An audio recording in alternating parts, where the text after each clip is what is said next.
What does it take to actually get your designs in front of companies like Hasbaro and Mattel? Today's episode is with Michael Dore, toy inventor and designer who has done just that. In case you're new here, my name is Mo, and this is the Mo Method, a show where we talk to creatives who have turned their passions into professions. Mike is going to walk us through his entire process, from initial sketch to getting contracts with major companies. Whether you're a designer looking to break into the toy industry or just curious about how your favorite toys are made, this conversation is packed with insider insight you won't hear anywhere else. If you haven't already, please subscribe to the channel and let's get into it. Hey everybody, my name is Mike Dore. I'm an independent toy designer outside of Chicago.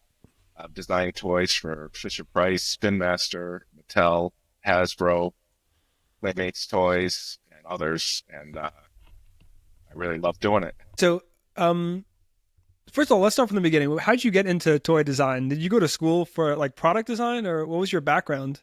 No, I actually went to school for illustration and design. Oh, cool. While at school, I took everything that I could. I took furniture design, sculpture, etching, jewelry design, anything I could to make things. I always liked making things. And when I moved to Chicago, I did various jobs. And one of the jobs was working with a CNC machine. So we had laser cutters and we had CNC machines that cut things out of foam core, things like that. And I would make little toys, little robots. And just because it always interested me, you know. And then a friend of mine who I was working with said, "Oh, this company's hiring for a toy designer." And I didn't pay any mind. And then a couple of years later, I saw the same company looking for some. No, I actually didn't see them looking for anybody. I just applied out of to this company called Big Monster Toys in Chicago. I didn't even know what they did.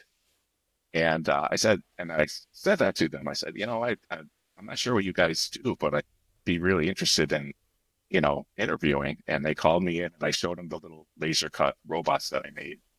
And they hired me, having no experience in toy design at all. But what was great is that there were people there at Big Monster Toys that taught me. There was a guy, Terry Webb, who had been in the industry for 30 plus years, and nice big machinist type guy. And he taught me how to use the mills and lathes and vacuum formers and all that stuff. And I figured it out on the job. And I did it at Big Monster Toys for 15 years, but walked in not knowing anything at all. Wow.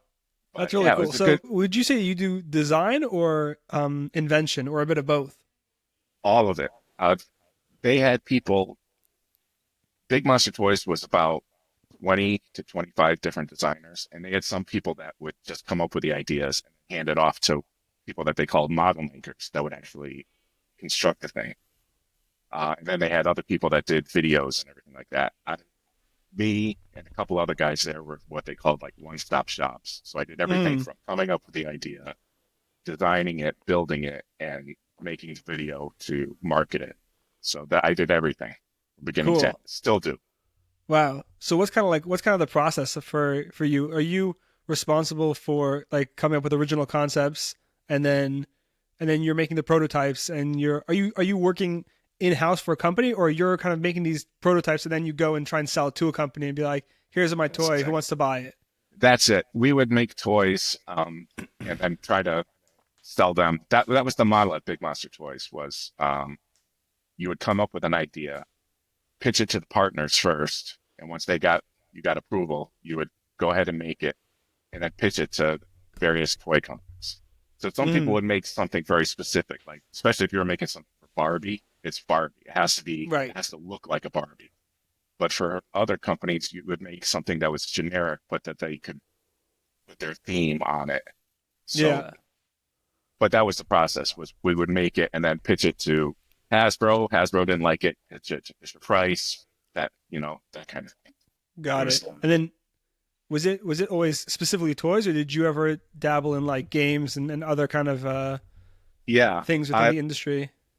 Games, I did a couple games, one for Fisher-Price and one for Mattel. But games were, for me, were my strong suit. You know what I mean? I did a couple, but it was more time consuming because you had to work out all the rules and all the mechanics of everything, how it did. You know, like if you're making a board, how many spaces exactly make it work every time, so that it was a longer process, I'd say. Yeah. Yeah. And so I didn't do much with games. The one game I did was basically, I did it in, I think, a week. And it was basically a little monster, and it had a ribbon running through it. You put Uh-huh. the dice in the monster's mouth, and you pulled the ribbon, and the mouth opened and shot out the dice. That's And that cool. was it. That's all I did. Uh-huh. But they liked it, and it was you want to make something that what they would say is like a TV moment, you know. Mm. So you want to have something that when you pull that string, it's a surprise that the mouth opens and these things come out. Like Yeah. that's what we were told to work for. It's like, what's the TV moment? Uh-huh. That always stuck in my head. It's like something that how how can this capture your imagination and get you excited about something? And Yeah. that's all that was. Yeah. So Oh, cool. yeah, That's interesting. that's kind of the process. So what's kind of the process like once you have your toy created? Like how do you then bring it to a company and pitch it to them and what are they what are they looking for and how are you trying to like sell to them? What's that sort of process? They have wish lists, you know what I mean? Like they send out to inventors like areas that they want people to work in, and you Mm, try to at least dabble in that. Sometimes what you send them isn't in that wish list, and they still get excited by it. So, but they'll tell you, they'll be like, "Hey, this doesn't fit." Why?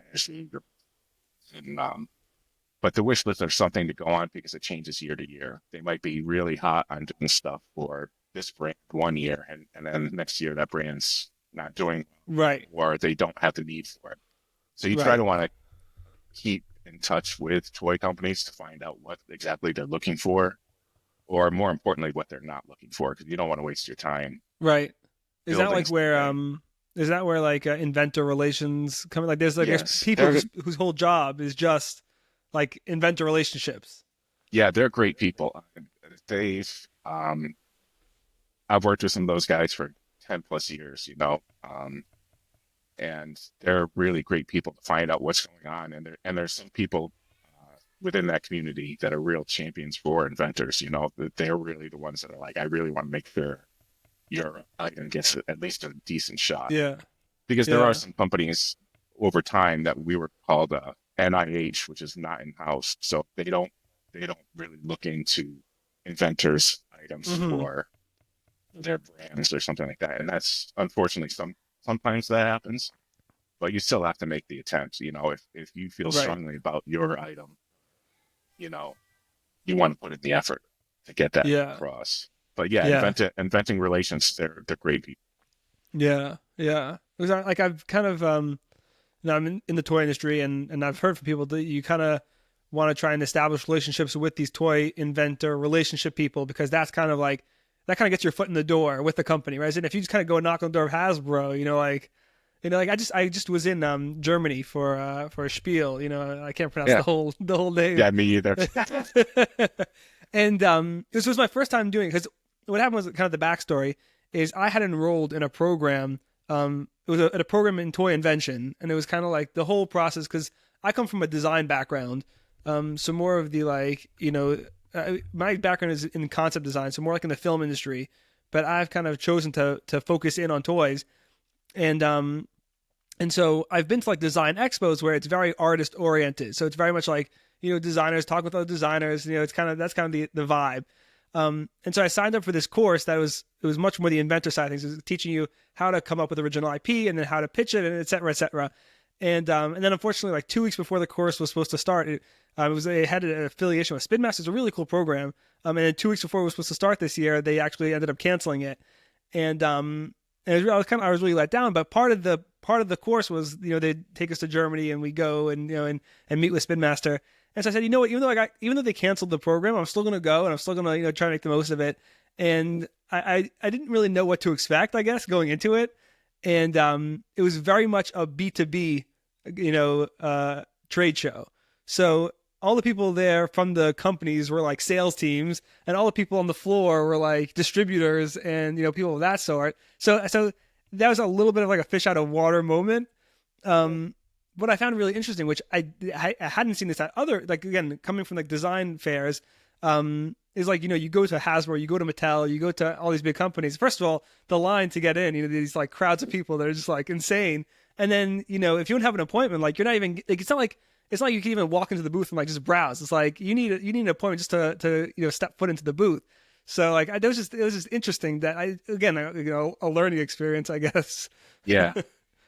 Well, because we had such a good relationship with Hasbro, they had days just for inventors. They would have all the Hmm. inventors come look at Toy Fair in New York, and they still do. I haven't been you know since the pandemic, but yeah, it's if you don't have that relationship, it's hard to get into the Yeah. booths. And some booths, I'm not going to mention names, but won't let you in at all. Especially Yeah. inventors, they don't want that, and they'll see you as licensor. They don't Yeah. tag, like, yeah, you're not Is coming in that here.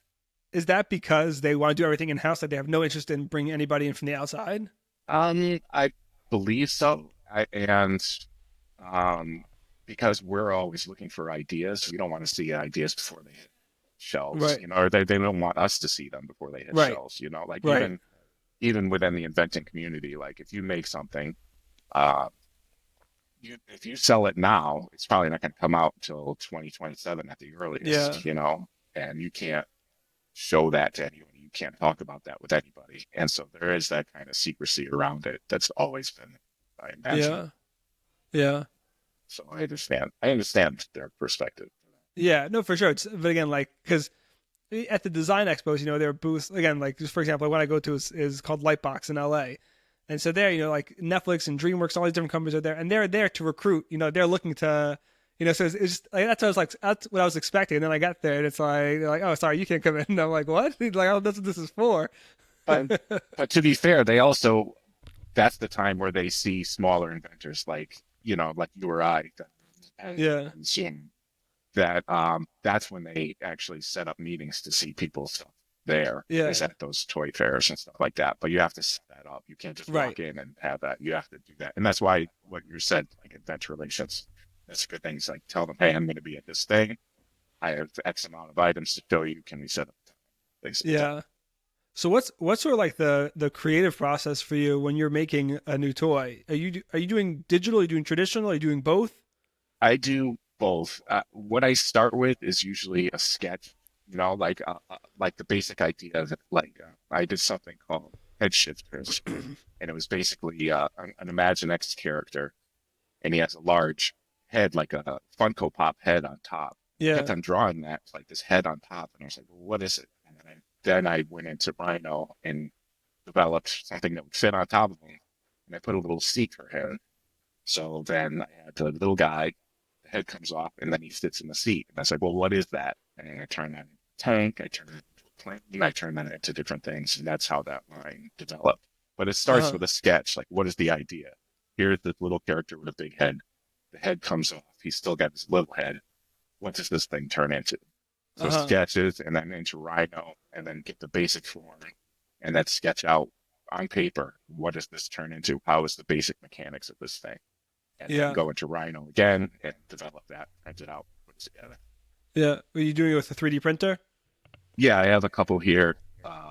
Yeah, I still using Enders. When I started in the toy industry, we had no 3D printers. Everything was mills, lathes, vacuum formers. So we were making things out of wood, putting the vacuum form over it, cutting it out, painting it, which is my least favorite thing to do is painting. I hate it. But 3D printers came along, and there was a guy, Jeremy. Yeah, I'm trying to think. Let's see, Bill Bennett, Jeremy Posner, who came into BMT. He knew Rhino 3D printers, taught everybody at the shop. He was a good guy to have there. And Nice. Jeremy taught us Rhino, and I learned that, and I had to switch from it. I tried 3D Studio Max. I tried all those, and SolidWorks. It's doesn't work for me. Yeah. And I don't have the time to learn. Right. And Right. they didn't really allow you to learn that much on the job. Like you had to stay in Yeah. Rhino lessons with Jeremy to try to figure out what was going on. But he was great, and yeah, that's why I still use Rhino, and I use Enders now because we had maker bots at first. Yeah. Everybody had and I was the first one that had like a room full of maker bots. And I said, I'm taking this and I put it on my desk and putting this here and I'm going to claim it and I'm going to do this until I get this right. And that's it. So yeah, everything 3D printed and that's some screws and springs and that you have a toy, it's Nice. pretty much that simple, dude. Wow. So I'm curious, like, how much of it is you sitting down and thinking about new ideas, and how much of it is sort of like intuitive and kind of allowing the ideas to come to you? Like, how do you kind of strike the balance between those two?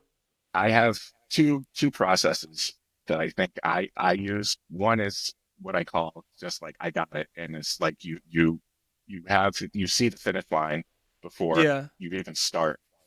I did this thing called I think I called it Sidewinder, and it was a motorcycle with a sidecar, and I had two empty rolls of tape for the wheels for the motorcycle and two characters, and I just put them on my desk and was just turning them and seeing what they did. And I said, I got it. And then I designed it and it was done in a week Oh because wow. I saw the finish line. I saw Right. what it was going to be. And then there's others that I like the free form thing where you make one little mechanism that does something.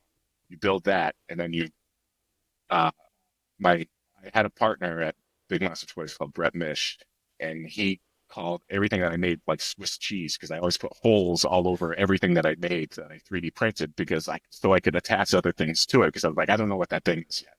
So I Yeah. made like a mechanism that had this kind of thing and put all these holes and then it's like, oh, I'll figure out the rest later. Later, it's like, oh, why don't I try this mechanism? Oh, that didn't. So I unscrew it from all those holes I put in and then put in something else.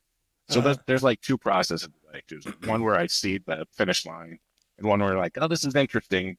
Let's see where it goes and just freeform it and then build again and revise and keep on going until you get what you have. But yeah. Yeah. So how long does it take, like roughly, from the time you have an idea till you have a final product? I tried to get everything done. I would say 2 weeks. Uh huh. I because there's two reasons. One, um, I get bored. You know what I mean? Like if I'm Yeah. working on something like I've worked on something for like 6 weeks and it's like I'm ready to shoot this thing. I just want to finish. Right. Right. I don't want anything to do with this thing ever again. And so 2 weeks is usually the time. Sometimes The it sweet takes a little spot. longer. Like sometimes I'll get it to a point and I'll be like, that's okay, but I'm gonna set it aside until I know how to finish that, how to make that, work. To have that TV moment and to have that um, feel like, especially when we were working at Big Monster Toys where there's 25 guys, if there was something that somebody was working on that everybody started crowding around, you'd have something there. Mm. And until you get to that point, it's not worth your time, really. You know what I mean? Like you don't Yeah. want to make something just to make something. You want to make something where you see where it could possibly fit and what the appeal is. And if you don't have that, it's not, you know. Yeah. So what makes an appealing toy? Well, that's different for everybody. I mean, I think something like an action that you haven't seen before, like what we did and what I continue to do is not make something that's just like this looks like something. This is a thing that looked like something. We did feature based toys. Like, what does it do? And that's always what appeals to me is something that when you see it do something, when you see it do that action that you've created, that's exciting or fighting. And I think that's the appeal. It's something that you haven't seen before, a little surprising. Like I did a lot of transforming toys, and it's like Hmm. this turns from A to B in an interesting way, something that you haven't seen, and that's appealing to me. And Yeah. usually, that's as toy designers, I think you'll see this yourself. Is that if it appeals to you, then other people see that appeal Right. as well. Right. One thing that I find difficult, and this is kind of a broad question, but is it's very hard to come up with like an original idea, that hasn't been seen before.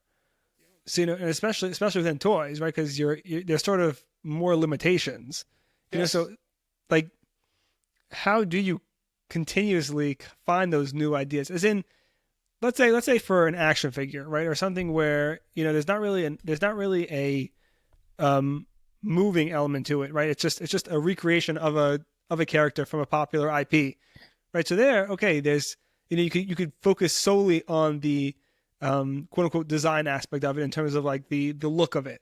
But here, it's not just about the look; it's also about the function, And so like, how do you constantly come up with new functions? At a certain point, like I'm sure you hit roadblocks and Absolutely. burnout and all those. You're absolutely right. Especially for the example that you gave, the action figure market. I haven't had a lot of success selling ideas in that part. Like I sold a Ninja Turtle with Brett May and a Buzz Lightyear with Brett May. And the Buzz was one that we did in about a week. We did it really quickly, and but that was a long time ago. It's hard. It depends on what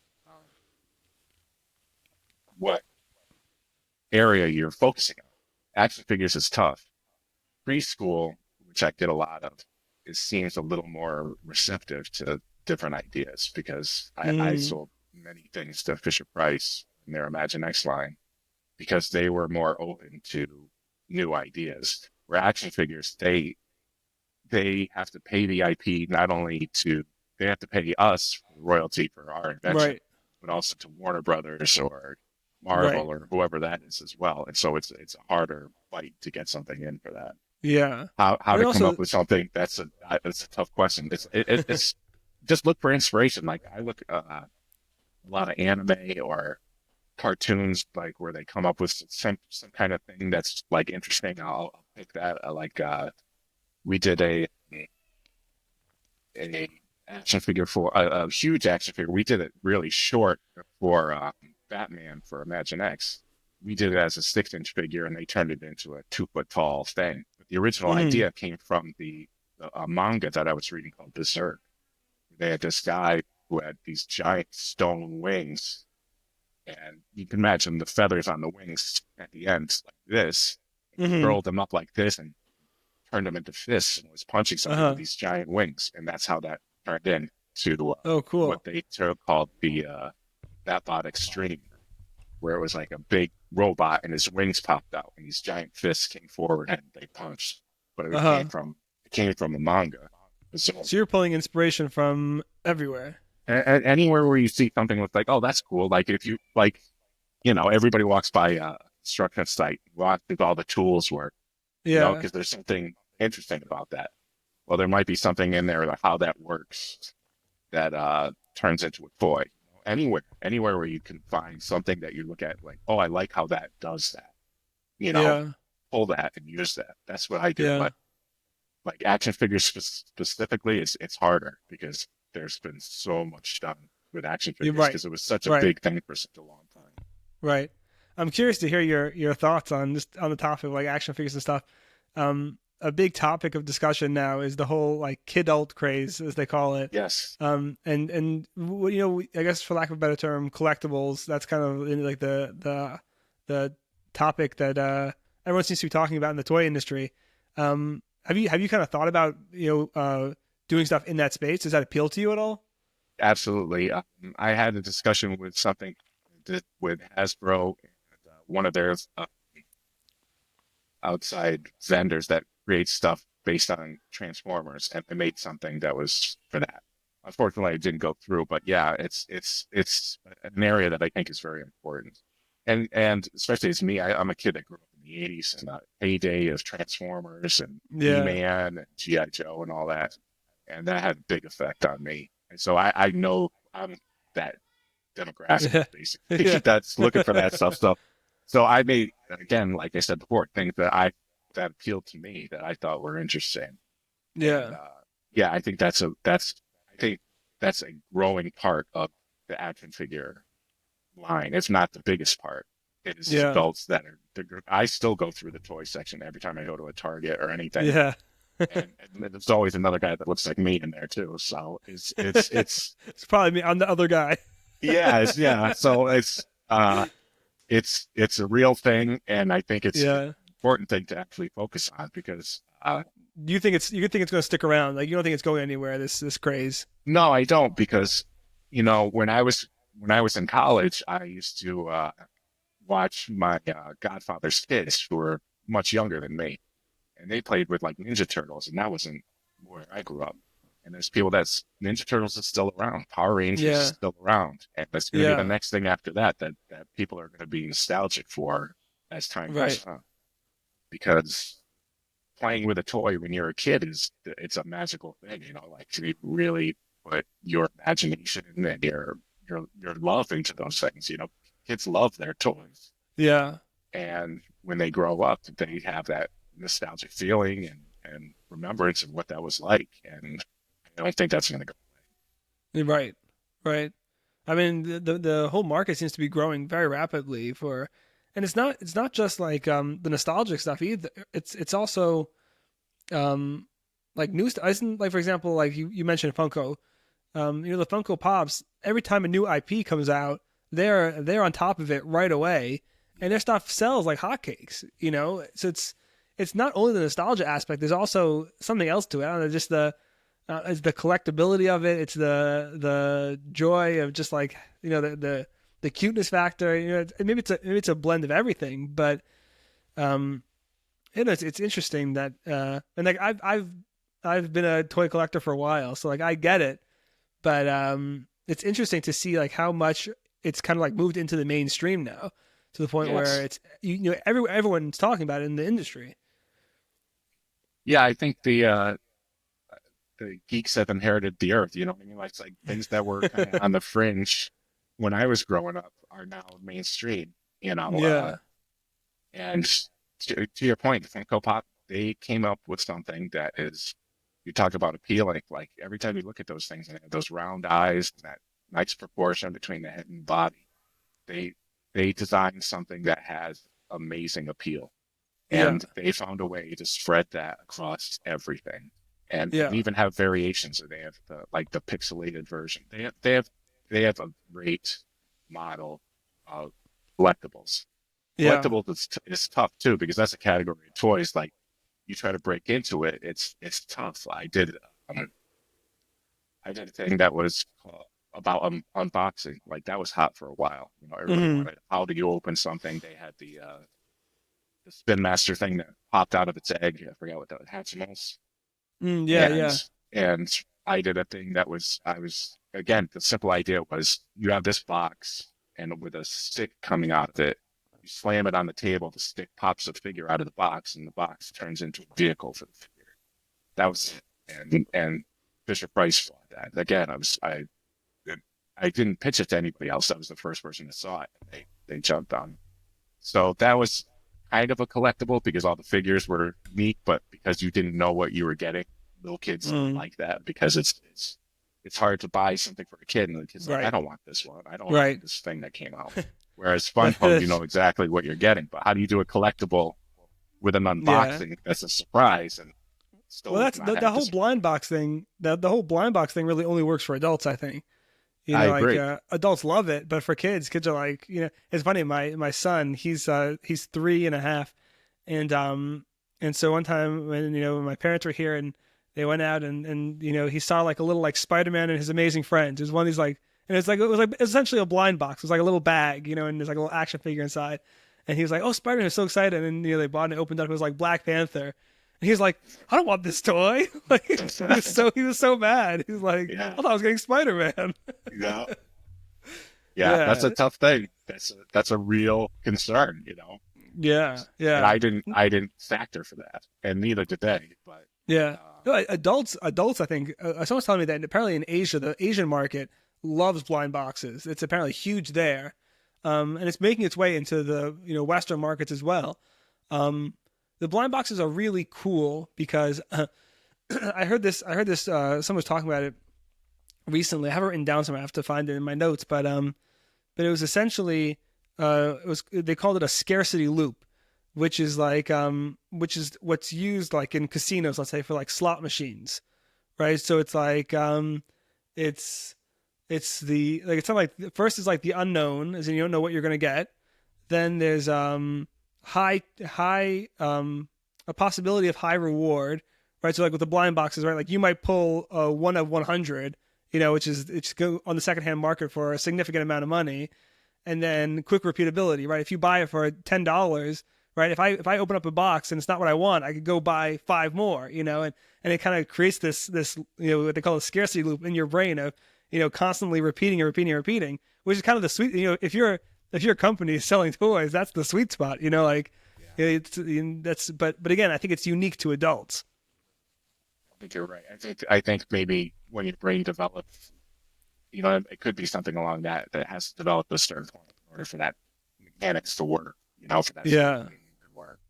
And yeah, it doesn't work for preschoolers, as right. you know.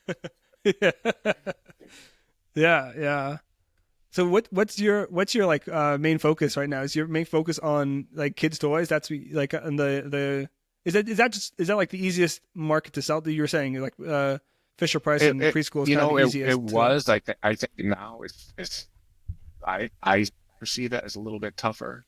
But my focus is basically making what I think is appealing, whatever that happens to be. And I have a couple of examples over here, but I can't show. But it's basically making what I think is going to be exciting. I did a couple art shows here in Chicagoland. Just they had a thing, Dangerous Toys was the theme of it, and I made something that was just like all launchers. It was just as many launchers as possible.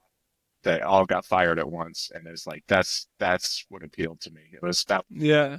So yeah, I try to stay in boys because I think I've had better success in that. I had a couple items for girls. I have Barbie item and Powerpuff Girls, um, but mostly it's been boys, and I'll continue to do that. Probably sticking with younger, just because I think the age for what kids play with toys is dropped. You know what I mean? I used to be Hmm. 10, 12-year olds. Now it's like 3, 4, 5-year olds, and then they find the Right. phone, and then Right. that's Exactly. the end Once you of hit that. 10 and 12, you're on social media. Like Exactly. Right. Right. or playing So video games. Also, that's the other like big competitor. It's yeah, and I know for most toy people that I mean forever that's been the killer of toys, right? From yeah. in the 80s when video games became popular.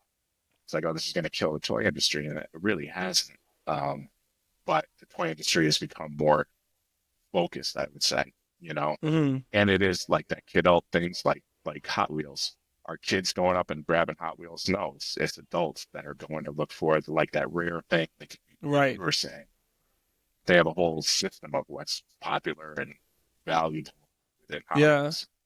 So I think focusing on that kidult thing is a good idea because if it appeals to me, then it appeals to those Right. guys. Right. It's interesting. So you think the market's kind of consolidating around like very young kids and then adults basically are kind I of the I two do. big I don't. demographics. Because I mean I don't know about it's just the appearance of the action figures that aren't collectible. Like don't like anytime there's a movie coming out and there's action figures. I don't know if they really sell extremely well. I Interesting. don't think there's that kind of market for that. But Uh-huh. but that's just my viewpoint. I could be completely wrong. I don't have numbers to back that up. But Right, I right. I, I won't like there was a lot of times like we were talking wish lists. Like, oh, this movie's coming out and they're looking for things for Green Lantern coming out. They were looking for stuff for Green Lantern. Some of the toys they made were absolutely amazing. If the movie doesn't do well, it's hard to justify Right, the entire toy line around that. So I don't right. work towards that kind of stuff. It's interesting. I feel like some of the toy companies now are kind of moving away from sticking exclusively to toys and trying to Yes. become more entertainment companies. Like you look at Mattel, right? They made the Barbie movie. Obviously, Hasbro's had Transformers movies for a while, but I feel like you're seeing it more and more where these companies are. I don't know if maybe it's because of what you're saying that they kind of realize that just focusing solely on toys is kind of uh, not a dying breed, but the market's not there in the same way that it was, and so like Well, well, it's almost different for Hasbro because Hasbro, like you said, did have Transformers movie and they had their own entertainment company producing those movies, which I believe they stopped doing. Like they're not involved in that anymore. 'Cause I think it would have created a loop. I think the intention was to have a movie that promotes toy sales and round and round and round we Yeah. go. I don't know if that necessarily works out every time. Right. Barbie did great. Barbie was an amazing thing, but it was also a great movie. Like Right. they had something to back it up. I I don't know. I think it's good that toy companies are. I mean, but the thing is that they've always done it. I mean, it was from He-Man. He-Man was the first basically a TV show that's a commercial for toys Mm. because they deregulated that. That was a no-no up until the early '80s. Reagan said, "Oh, well, we can do this." And He-Man was the first, where it's basically a commercial Interesting. for a toy line, and they've been doing that ever since. Well, But what was the issue that you were making commercials geared towards kids? Like, what was the kind of the the issue was regulation? that they didn't that TV show couldn't be basically just a commercial. That was the issue prior to I think 1983 or four. Remember that happened, and then Reagan came along and it deregulated it. I remember He-Man being the first, and then GI Joe and Transformers followed after that, Interesting. and so that's always been part of toy companies' ideas. It's just how they involve themselves financially in it. I don't know if He-Man, the TV show, had any funding from Mattel or not. I don't Right. know how that worked, but Well, I but I know know like like they do that now with like Paw Patrol. That's like Paw yeah. Patrol. The whole show is just to sell the toys and vice versa. Yeah, and Paw Patrol was something that Spin Master came up with themselves. That was their idea, which is Hmm. great.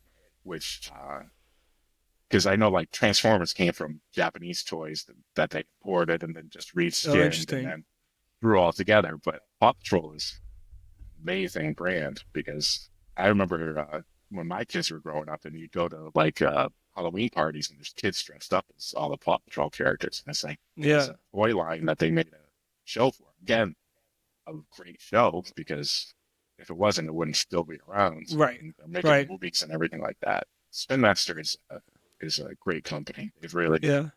yeah, because they started as young guys and really kept that kind of youthful energy and Mm. ideas throughout their career. Even now, they're great. Yeah. There's I mean you see that even nowadays like with YouTubers like for example, Blippy is a huge example of that. I mean if you just kind of like look at his obviously he has his YouTube content, his shows. I don't know if you're familiar with it. If you don't have I'm not, any like I'm toddlers. not familiar with him at all. I've Yeah, so seen this he's stuff around and I don't know it. yeah. So he makes stuff for for very young kids, like preschool age kids. But he basically started as YouTube content, videos, and not you know well done, but not high production value, right? It's basically this guy, he dresses up in a costume and he'll go to like indoor playgrounds and like just like play around and like show kids like, oh, different colors and shapes, and oh look, and then plays in the ball pit and these things. So it's not, and it's not like it's obviously it's being filmed nicely, but not super high production value. But then he went ahead and he made toys, and he was doing live concerts. He had a deal. He got a Netflix thing. It was like a recording of one of his live concerts. So this guy built a whole empire. Then he went and sold it to Moonbug, which is the company that owns Cocomelon now. And he and it's like all just off YouTube. It's crazy, but it's if you kind of get that formula of make a show in order to promote a product, like that's the sweet spot right there. That's the cash cow. It's a great idea. I, I, I've seen his stuff in stores, and I remember somebody that I used to work with talking about it, and I have no understanding, knowledge of what he's done or anything. But hearing it, it sounds like a great idea, and it's Yeah. not a bad idea. Like a lot of people do. Like I watch a lot of Instagram, and there's people that do like 3D printing, and they'll show how they make stuff, and it's engaging. You really want to Yeah. watch it. And I always think about doing the same thing for toys, like show the process and show what it is, and and do that as a video because that's so important these days because people always are looking at new things via their phone, everything Right. like that guy started a whole empire, like you said, just doing YouTube videos. Yeah. And it sounds like that might be where it's at. Yeah. Maybe I'm Nope. learning something here. Appreciate that. No, for sure. I mean, like, I definitely think. I mean, people have literally built their whole business is YouTube. Like a guy I had a episode with early on. He does illustrations, and his whole livelihood just comes from making YouTube videos. And he's doing it towards towards an older crowd, but he's illustrating. He does like Pokemon crossovers, so he'll be like Pokemon with another IP, and he does these illustrations. And then he has a Discord that's like an active community. He has a Patreon, and so between YouTube ad revenue and the Patreon and this community, like it's a whole business right there. That it's amazing what you could do these days with YouTube and the tools, and especially like for somebody like yourself where you have technical know-how of like how to make toys. You can go ahead and make a whole series online of like make toys with me, and like and then depending on how much you want to lean into it, you can make it, you could really like make a persona around it even, and like you could like you could really, it's a very interesting time in terms of kind of independent creation. Is That's been like an underlying theme I've had in pretty much every conversation. Is Well, not only that, it touches on something that I don't think that the toy invention has really to is engagement. You know what I mean? Like the whole process of toy invention, at least from how I learned it, it's very secretive, and you keep everything under wraps, and you don't want to talk about it. And why not show it? You know what I mean? Why not engage people and show them the process, and have them be involved and share your files with them so they can make it at home? Why not? No, it's not a bad idea. And I think that guy you gave, is it Lippy? Yeah. Yeah, he's a great example. I mean, he turned it into an empire from that. That's eye opening. Funny. My son, he's like I said, he's 3, so he doesn't know how to spell or like read or write yet. He's too young. But Blippy in his videos, he'll be like, if you want to watch more, ask your parents to put on Blippy. That's Blippi. And so my son, like when he'll like be like, he like thinks he knows how to spell now, he'll go around going PPI. He'll sit and it's like it's crazy. Like like if you know what you're doing and you like kind of crack the code, I mean, like you really could be tremendously successful with it. I just had a conversation earlier today with a guy. He's more in the like art toy space, and so we were talking about art toys, and that's a really interesting space. It's very different than like classic toys, obviously, and it's even different than collectibles. One thing that he said that like really kind of blew my mind. I like never thought about it, but it was so true when he said it. Is that the art toy space and like community is it has a lot of crossover with like street art. It's kind of like the same sort of community and same sort of vibe, but they're also like it's a whole world in and of itself, and people kind of like build personas and like create a whole story around these like characters, and then sell basically vinyl toys that cost a few cents to produce, sell them for tens and hundreds of dollars, because once you kind of get that market, sky's the limit. Yeah, I think you're right. Like when you're trying to make a toy, how we do it is trying to make one off. You know what I mean? Like one thing. Yeah. These guys that make art toys know how to make like a world based on one thing. It could be recolors or retheme of this one pose. Those guys are really impressive. How it's how to make that core thing that's appealing. How do you make that one thing that really draws people in? And I think, like you said, street art. I watch a lot of graffiti videos. I watch a lot of vinyl toy Instagram feeds and stuff like that, and how they market themselves and how they theme everything is very interesting and appealing. I get it. It's cool. Yeah, and also one thing he was talking about that you reminded me of when you were saying before is he's talking about this idea about kind of getting the community engaged. So like on YouTube and on Discord and these different places where he was saying like even let's say I'm making a toy, whatever it is, right? So I might put it out to my community as I'm developing it and be like, guys, like here's what I'm working on, and then be like, what do you guys think I should do? And he said even if you already like have your decision made, but you kind of put it out there and like let them kind of give their input. And so either you take their advice and be like, okay, like you put it up for like a vote and you actually take the results, or you do whatever it is that you're going to do anyway. But you're actively engaging them into your into your process, which makes them more invested and then want to buy into it. Yeah, it's interesting. Yeah, it's foreign to me, but yet appealing. I Yeah. see because it's so different from how I've normally worked. I think I might give it a shot. That sounds fun. Yeah.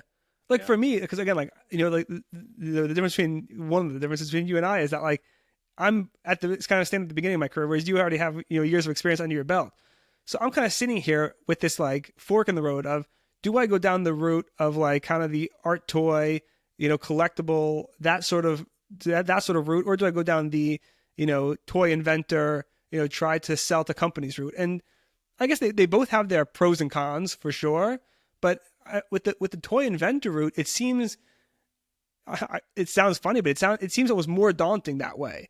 Right? As in like the toy inventor, the art toy route, even though it's maybe more challenging to kind of catch that lightning in a bottle, but it's a more clear, direct path. Whereas toy invention, it's like you might go to a company and they'll say to you, "Oh, sorry, we're not interested," or "Oh, sorry, we already have a similar IP in development." And then it's like, "Okay, great. So now I just spent all this time developing this for nothing." So it's Like you said, I did it. We would have like a 10%. If you had a 10% success rate, we're doing well. That means yeah, 90% of what you made is sitting in a box doing absolutely anything. right, But that's the reality of it. That's if you're good. You know what I mean? right, Like, yeah, there's some people that I worked with that didn't sell toys for years, and had a really rough time at it. And you're right, it is daunting.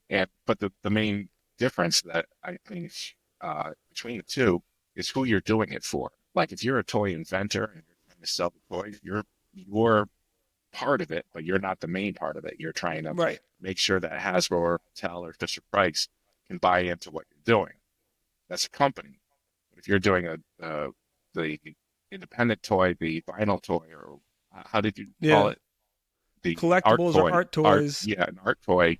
You're trying to find an audience that's outside of the corporate system. You're trying to find right, a community that can buy into what you're making, which I think with social media and YouTube and Instagram, all that stuff is easier to do nowadays.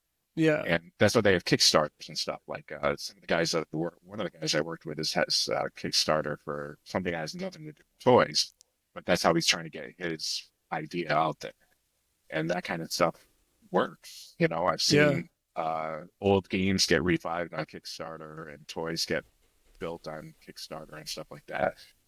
And it's basically finding an audience instead of trying to find the approval of a corporate right, toy company. And right, so that's the appeal. Is like, do you want to work where your ideas have to be approved by somebody else? Maybe not. Or do you want to make right, something that really feels for you? I found a way how to make something that none of the toys that I haven't made one toy that I'm like, I hate that thing. Well, that's not yeah, true. But something that I want to divorce myself completely from. All of them are yeah, a process, yeah, but you have to go through that extra step of getting approval from somebody right. else, and that's not for Especially everybody. when you're dealing with like huge corporations, like they have all kinds of red tape that is kind of around it, and so I don't know, like I guess in theory the upside is much better, right? And if you could sell original IP, and you get those sales, then you're great. It's a much better position to be in than just being a designer who's let's say working for Funko and sculpting new pieces for them. Because then you get paid your salary and that's it. Whereas you go and develop IP, you get the licensing agreement or and the recurring revenue.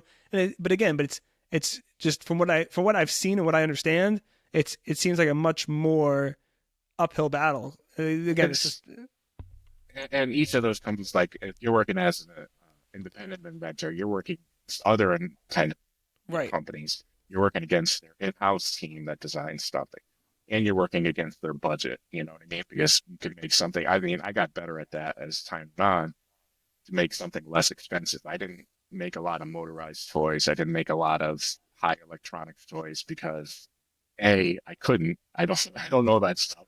And B, I know that it's harder to sell. It's harder. The Mm, more mechanics, more money you put into it, the harder it is to get them to buy into that.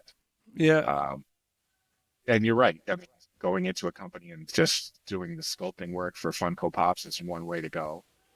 But being an independent, if it's the art toys or as an inventor, you can work on whatever you want. Nobody's telling you what to Right. do. And Right. even when I was working for another company, an inventing house, they still didn't tell me what to do. I got to go in every day just to be like, this is what I want to make, and they let me run with it. So Mm-hmm. it's it's Mm-hmm. it's a tough choice, and there's no reason that you have to make that choice either. You know what I mean? Right. Like you can do whatever you want. Right. Right. Yeah. What are some of the things like in the industry, in kind of from your um perspective and from your um time working, like what are some of the things that like the frustrations and challenges working in the sort of toy invention space? The wait, I think that's the worst because like I said, I want to get something done within 2 weeks. Like get it done within 2 weeks, and sometimes it's years before you see the fruits of your labor. Mm. Um, Made a toy when I started, probably in 2009, that just came last year, and Wow. that's a long time in between when you make something and when it finally makes it to its shelf. Uh, that's it. And time getting back to you and the communication with the toy company can be a little frustrating because it's through you, through the inventor relations, and then whoever's working on it on that end, and making sure that if something is rejected, that you're getting feedback that is uh, not necessarily positive, but informative. Like, what's wrong with this? Constructive. Mm. Yeah, or just like, this is too expensive, or this they had difficult working this mechanism, or something like that. Mm-hmm. Anything that informs you to make your product better, because that's what you want to do. Yeah. Um, I had an art teacher when I was in school that told me like you never finish anything, you just abandon it, and that's basically true. You work and work and work, and then at some point you're like, all right, this is done. Yeah. But what's good about working with toys is that you can always change it and you can always alter it, and you want to get that feedback uh, Right. from toy companies. Yeah. Yeah. How do you deal with the uh, um I guess I don't know what the proper term would be in this context, but like in the art world we call it like burnout. Is it? I'm sure there's a similar. Yeah. Like how do you kind of deal with that? Like because I'm sure it gets frustrating and you make something and either it doesn't go anywhere or it goes they take it and then like you said you wait whatever 15 years till you finally see like how do you kind of get over that and work through that and still continue to create? Don't take it personal. It's a toy business. It's not the toy, it's not toy friendship. It's toy business. Right. It's a business. You can't take it that kind of stuff personal. There's some people that I know would really get upset when something came back. We had like a wrapping bench at BMT, and every time something came back there, everybody was like hanging over. It's like, it's in line, it's in that box. I never did that. It never bothered me.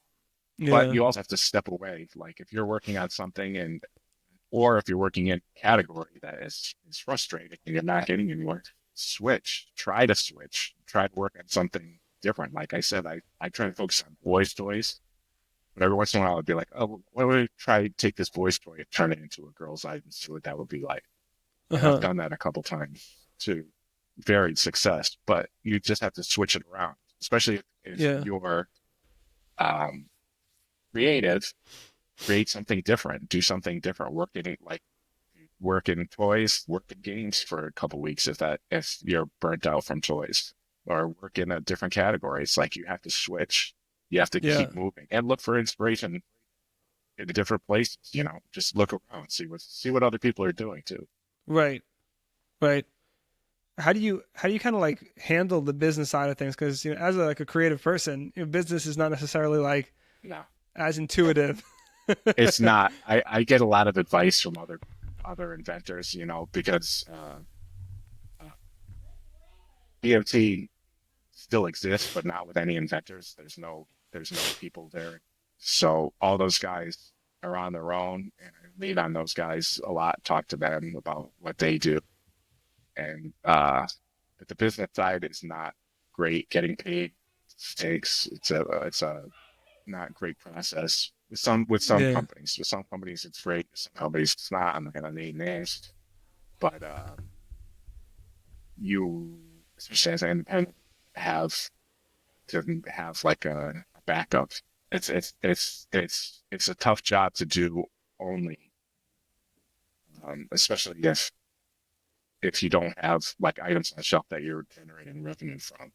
Right. And we didn't have that when BMT let everybody go, so everybody had to get other jobs. And I think a couple of guys got jobs within the toy industry, but other people just got to get a different job. So Uh. that was the case with me and Brett and a lot of the guys from BMT. So yeah, the business is tough, but that's Yeah. what you have to do is you want to find something that will last a couple of years to get on shelf that you can generate revenue from year after year. Um, that's a uphill battle, stuff. Right. Right. And so, like, circling back to something you were touching upon before, with like, just kind of certain projects you just kind of abandon. Um, how do you kind of like, how do you know when an idea is something to just kind of give up and abandon versus no, I'm going to push through and this is a really good idea and I'm going to try and try again. It's risk reward. It's like I worked on something, I can see it right now. It was for an IP that I sold to before, and I made this mechanism and it worked and it did what I wanted it to do, but I could see the complexity of it. And in that category, I don't think that complexity would work. But that's the simplest way I could make that action happen. And so it's Yeah. sitting there. It's only a part of a thing. It's not the entire thing because I couldn't make it work uh, deeply enough to value going forward. Even though I liked the idea and it was something that they asked for specifically through talking with one of inventor relations, but it was too expensive because it's so complicated. And Yeah. that's if you can't make something work within what you perceive the budget to be, or yeah, and you look on shelf at what they made for that category, Yeah. you're like, well, I see they did that, but what's the most complicated thing they did? If that's more complicated than that, then it's not going to work. So Right. it's like that. I just abandoned. Yeah. So what are some of like the failures that like you were proud of but didn't necessarily pan out the way you wanted them to and Oh, there's how plenty did of you them. use the and I how got did a you like lot of grow from those. them? You know what? Even if you sell something, it could be perceived as a failure. It can't be. You know, the the unboxing thing I did for Fisher Price. I don't know if it sold super well, but they made a lot of them. They made like 36 SKUs, something like that. But it was the unboxing thing. The pre-full unboxing didn't work. But I'm still proud of it because it was such a simple thing and it was so exciting to you know to play with, but it didn't fly. So there's a lot of this, but and there's a lot of things that never made it to shelf. Some games that I did with Brett Mish were excellent games that didn't go anywhere, but we had fun doing it. We played. If we kept on wanting to play it, then we knew it was a good game. But the Yeah. IP didn't buy. Maybe it was too expensive as well. But there's a Yeah. lot. I got a Yeah. lot of them. Like I said, 90% of I think 90% would like is still sitting in a box. Yeah. Yeah. So like what's some advice you'd give to somebody like myself who's kind of starting out in the toy industry and kind of looking to try and figure out the direction to head?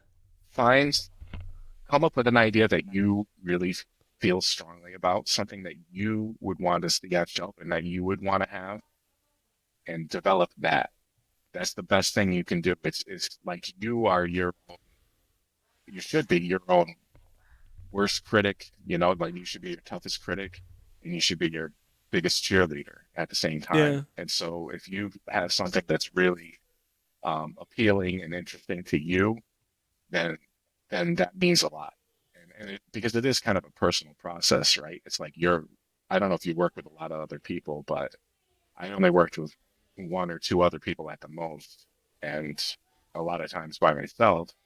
And um, you want to find something that you like, and then develop that, and then see where that leads. It might lead to the art toy business, or it might lead to something that you want to show the toy companies. But it's going to Right. be, if it's your thing, if it's something that you like, that's, that's the best idea that you can have is yours. Yeah. Something that you approve of, and that try to make sure that other people understand what the value of that is, what you're trying to promote, and what that toy has that other people can latch onto. Yeah. So, but then how do you strike the balance though between, your personal preferences and the client's needs and wants and everything like that? They always go with mine because the client can change. The client can change their minds. It could be to one person or another. And I always, because I focus on the invention, would make things generic. And I wouldn't even really stylize anything. I would just make something Mm-hmm. that did whatever it was supposed to do. And it would, be very simple. You can see the old videos on my website, like all the commercials the sickles that we made for our toys. They're very simple looking, and don't cater to them until they ask you to. And that's been paid to. You got to make sure that you're being taken care of. And if they want changes this themed for XYZ, well, this is going to cost XYZ to get it done. You Yeah. got to make sure that you're taken care of, because the only person looking out for you is you. Right. So you have to, yeah, make something that you like, and that's it, and then show it to them. Like I said, if you're making something for clients, I recommend making it generic and then just doing an illustration or something for their theme, and making sure that you can change that to anybody else, and just do that, and that's it. Yeah. Yeah, make it for you. How do you figure out like the whole like pricing mechanism when it comes to selling IP and kind of selling the original idea? They so if you have an original IP, the I don't know what it is right now because I haven't sold anything in a little bit, but it used to be 5% for your original IP, and then 3% royalty for something that is DC or Marvel, or Transformers or whatever it is, 3%. So you have to assume that that's what you're going to get is the 3%, because more than likely the toy company is going to They'll want to put an attach a IP up. license. Yeah, for the most part, they want to And three attach a percent, license to it. So how do you 3% figure of that what? out? You what's that? 3% of what? 3% of the A price for it. That's what they Uh huh. that's what they normally pay, or that was my understanding up until you know we left BMT. But that's what it was. Yeah, 3% for something with an IP, and 5% for original. Mm-hmm. And that varies because sometimes I've seen this happen where somebody invented a game, and another inventor had something similar, and they had to split the royalty. That happens a lot. That's Interesting. Yeah, Well, if two inventors come to the same company and pitch independent of each other without knowing the other one even exists, they'll come back to you and be like, "Oh, thanks for this idea. We have something similar, so you're getting half." uh, not if it's similar. If something this in this case there was something that was already on shelf that existed, and that person stepped up. So Uh that's huh. what happened with that one. That there was something already on shelf, and that's part of the process as well. Is like if you come up with something, you got to make sure it doesn't exist already. And Yeah. unfortunately, somebody here did not do that, and they had the same name and everything. And Wow. yeah, so they had to split the royalty. Or I did something Fisher Price with Brett, and they changed it so much that they went from 5% to 4% because they put in time, and they thought that that Mm. was worth something as well. So that's fine. I mean, it happens, but But yeah, that's all in the recurring revenue, right? As in, they're also paying you an initial price. As in, when I come with an idea, I say, "Here's my idea," and then they say to you, "Okay, here's X amount," or they just say, "No, you're going to get there's this there's a percent." process. There's a process. They go through something called bold or an option, which is first, where they give you a certain amount of money in order to not show that idea to anybody else. Uh huh. Because when you're developing, you can make multiples, you can show videos to other people, you can do all kinds of things. So they'll give you something called an option or a hold that gives them between 30 and 90 days that you can't show that item to anybody else. Uh-huh. So that's your money to keep. That's yours. Um, then the next process is called an option, where they want to go to contract, but they want to make sure they go through all the legal and they go through all the costing and everything like that. And that's kind of similar. And then they have a process where they go to contract where they'll give you an advance. And that advance is usually a quarter to what they think it will make in a given year. So if something comes out in 2026 and they think it's going to make 400,000, they'll give you 100,000. I mean, it's a number, but that's an example. And they'll give you that as an advance, but that works against the revenue that it's going to make. So in other words, you're not getting anything until it sells 100,000, and then you make after that. And then after that, you start getting the recurring revenue every That's time it correct. sells. Yeah, you get those Interesting. quarter, I believe. And then all these agreements, you are negotiating with them directly, or you have to like get somebody like a quote unquote broker to like help you navigate all these. You need a lawyer in between to make sure that everything's up and up. Because we did everything with repeated companies at BMT, they had a standard contract, but I've had to come up with my own contract and everything like that for options and everything like that. Yeah, wow. you need a lawyer to make sure everything's up and up like that. But there's because, like I said, there's a bunch of guys that are in the same boat. I just grabbed them from those guys. They sent it to me and said, "This is what I use.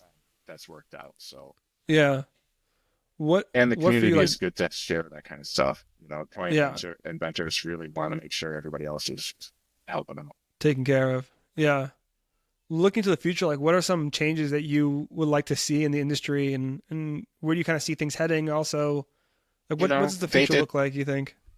I think enough of the just static stuff, that doesn't appeal to me, and I don't think it really appeals to kids, is like things that don't do anything, that are just there. I mean, there's a difference between art toys that are designed to be different and designed to be something that you display, and an action figure that basically just moves like that, and I see what the point of that is.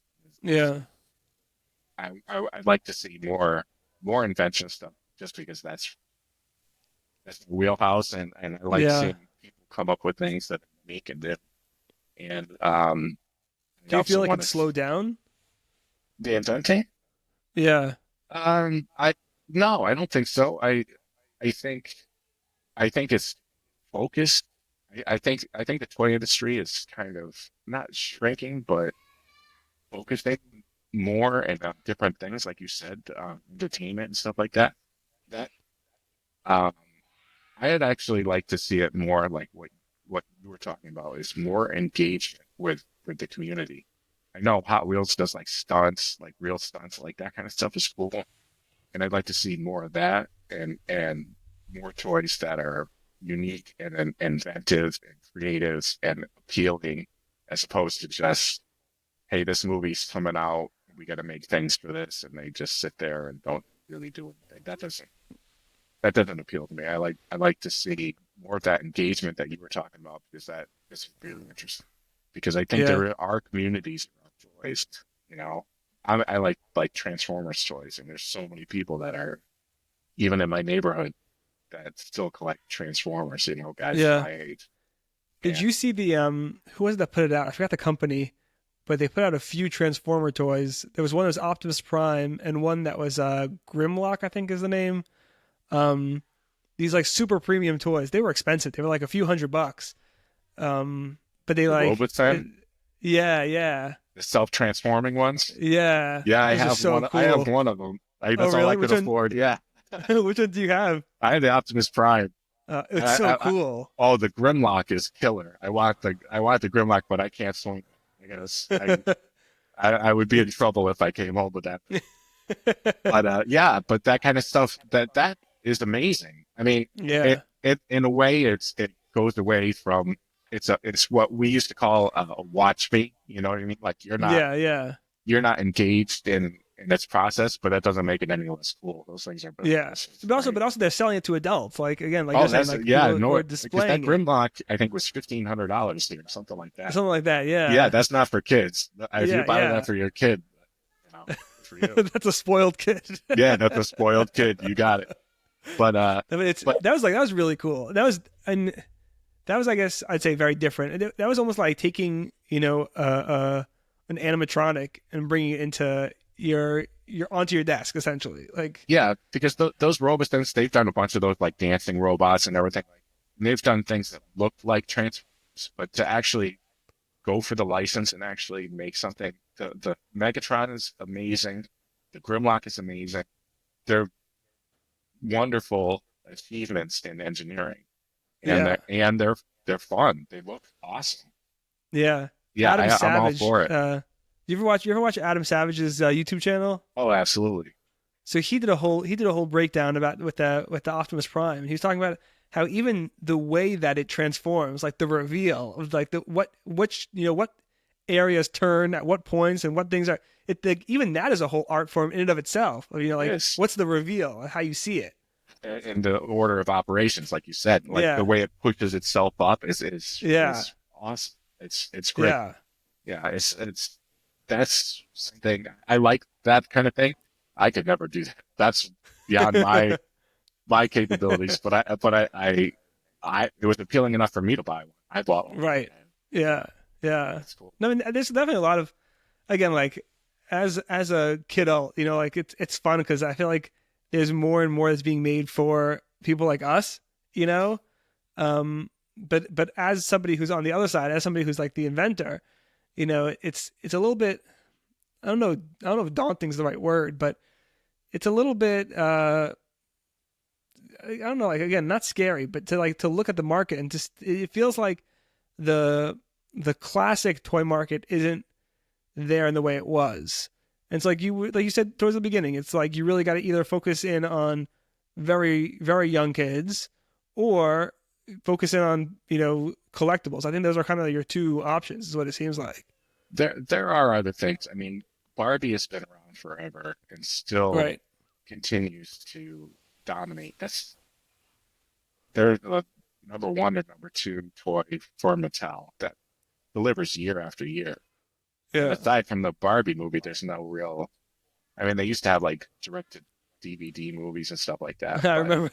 Yeah, there's to very. My kids watch those when they're little. To various success, But yeah. um, but that's still an option.